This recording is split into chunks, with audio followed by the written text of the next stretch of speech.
Good evening, everybody. Explosive doesn't quite cover it, I don't think. Jody Wilson-Raybould testified for the Justice Committee tonight, and I've seen tweets that Trudeau is supposed to address the media tonight, but he hasn't yet, as far as I've seen. I haven't seen it pop up on YouTube or on any news stations I watch, so maybe not.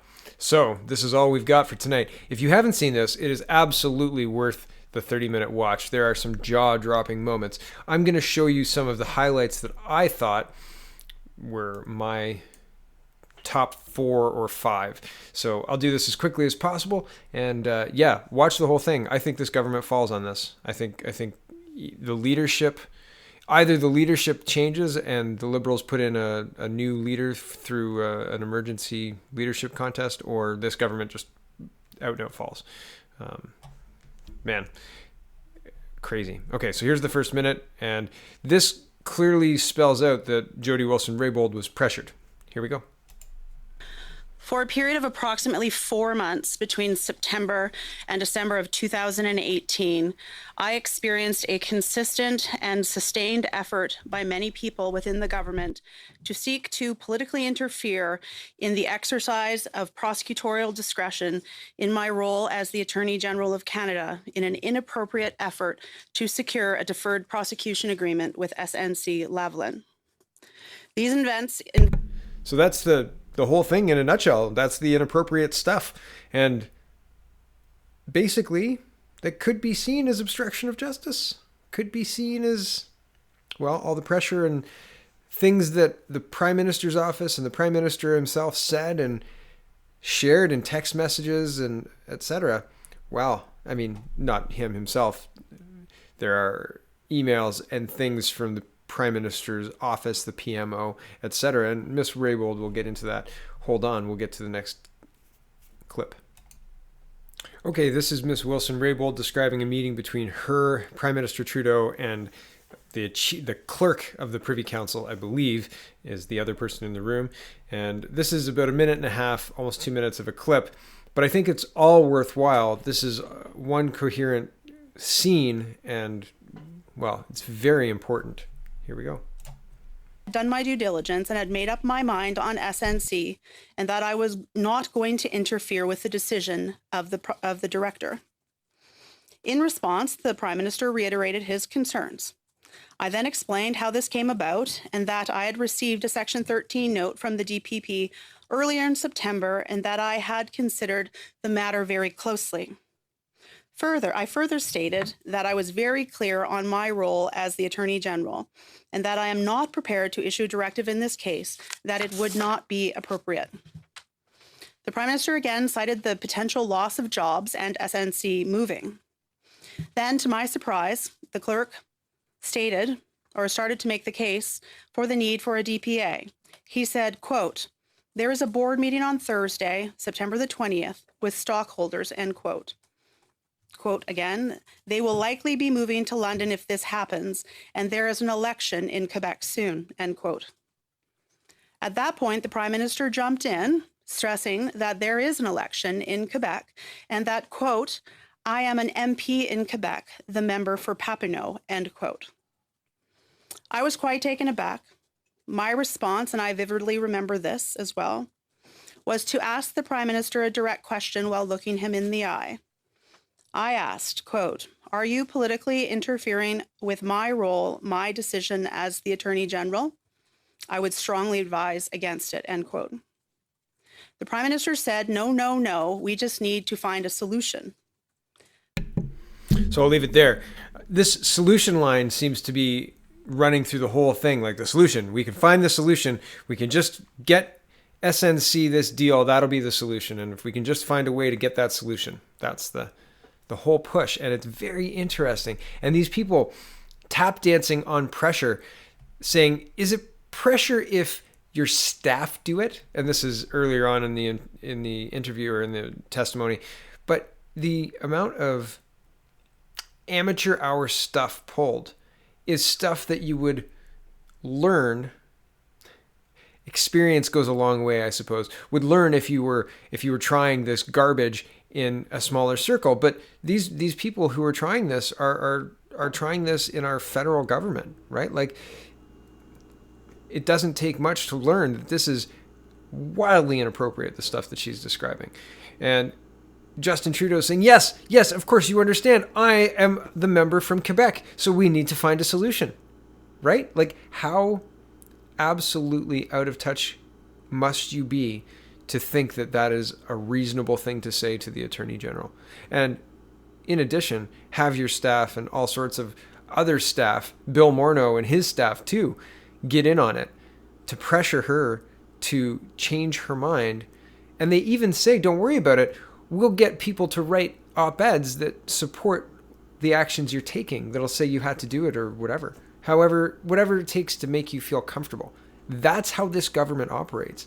The thuggish tactics of this liberal machine. It's incredible. And I think Trudeau really believes he's above the law. I think there are people sitting him down right now saying, no, this is really bad. Big cue cards with very easy to understand symbols, like really bad, Mr. Trudeau. So, okay, I'm going to get to the next clip. Hold on. Okay, I mentioned a few seconds ago that Mr. Morneau was putting pressure onto Jody Wilson-Raybould as well. And so everybody's piling on. Everybody's saying, you've got to make this work. The jobs. But really, what about Alberta jobs? They don't count? Here's Ms. Wilson-Raybould again. Minister Morneau on this matter when we were in the House. He again stressed the need to save jobs. And I told him that engagements from his office to mine on SNC had to stop, that they were inappropriate. They did not stop.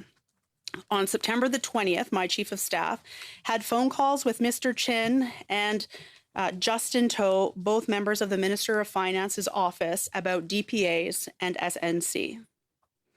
At this point, after September the 20th, there was an apparent pause in communicating with myself or my chief of staff on the SNC matter.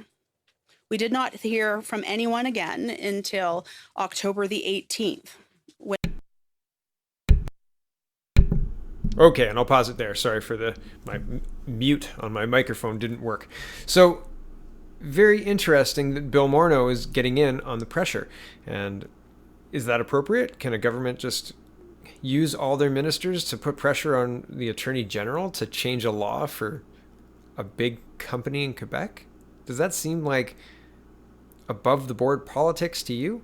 Okay, this is 20 seconds, and this is the quote, we're 6 months from the election. We can have the best policy in the world, but we need to get reelected. The proceedings, given that she was awaiting a legal opinion. My chief of staff said that this would obviously be perceived as interference and her boss questioning the DPP's decision. Mathieu said that if 6 months from the election, SNC announces they're moving their headquarters out of Canada, that is bad. He said, quote, we can have the best policy in the world, but we need to get reelected, end quote.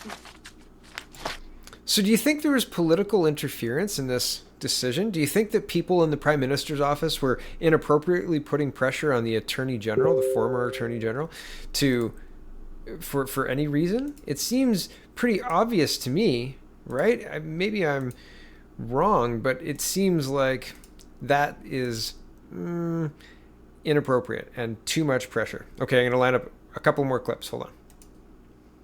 Okay, I said earlier that they also promised to have all sorts of op-eds written supporting Ms. Wilson-Raybould's actions if she chose to help SNC-Lavalin and give them access to this criminal code change, rule change, DPA, deferred prosecution agreement. Here is her describing what they offered her. And that it would allow the Prime Minister to say, we were doing something. She was like, quote, if Jody is nervous, we would, of course, line up all kinds of people to write op-eds saying that what she is doing is proper, end quote. On December the 19th, 2008. That's how this government operates. They manufacture consent by having their purchased media write a bunch of articles about how this thing is great. And then they pay more purchased media to share those garbage stories on Facebook. And then you see them in your feed and go, who believes this crap? It's manufactured. It's crap. It's absolute garbage. And this is a tactic, you know? They're describing in the upper echelons of the government how to run a propaganda campaign. Don't worry, Jody. We'll have a bunch of people in the Toronto Star and the Globe and Mail write all sorts of pieces, and it'll say she's absolutely the most honest person ever, and she would never do something like this, like the thing that you're about to do. Because if you don't do it, we're going to fire you. Huh. Right? Unbelievable. Line up people to write op-eds. Indeed. Hold on, I'll get to the next clip. This is the clerk of the Privy Council, tinfoil hat wearing Michael Wernick, and he was telling Miss Wilson-Raybould that he thinks that the Prime Minister's going to get it done one way or the other. Do you think so now? You think so now, Mr. Prime Minister? I don't think so much. But here's the quote from Miss Wilson-Raybould, and this will be the last clip for the evening. The clerk said that the Prime Minister is quite determined, quite firm, but he wants to know why the DPA route, which Parliament provided for, isn't being used. He said, quote, I think he is going to find a way to get it done, one way or another. So he is in that kind of mood, and I wanted you to be aware of it, end quote. The clerk said he didn't know if the Prime Minister was planning on calling me directly or if is thinking about getting somebody else to give him some advice. Okay, and I'll leave it there. The whole point here is, was there inappropriate pressure put on the Attorney General? And the Attorney General started off this hearing herself saying, yes, inappropriate pressure was placed on me specifically regarding SNC-Lavalin. Yes, that happened. Yes, it did.